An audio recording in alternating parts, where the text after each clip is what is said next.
Vážení a milí športoví priatelia, srdečne vás vítam na štadióne prvého obecného futbalového klubu Liptovské Sliače. Volám sa Pavol Sleziak, som dlhoročný aktívny hráč, ktorý s láskou obliekal dres Sliačov a dnes pôsobím ako hlásateľ domácich zápasov. V roku 1986 sa realizovalo budovanie nového futbalového ihriska, o čo som sa ako vtedajší predseda MNV osobne zaslúžil. Moja oddanosť futbalu v našej obci bola vždy výnimočná.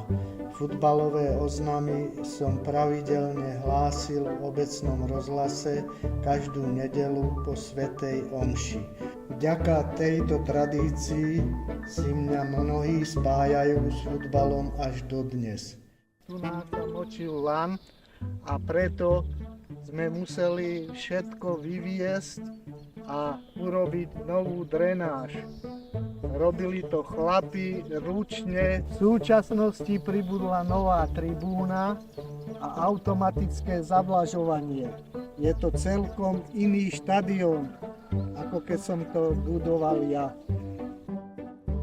Futbal v Liptovských Sliačoch je pre mňa srdcovou záležitosťou a som hrdý, že som mohol byť súčasťou jeho histórie a budovania jeho budúcnosti.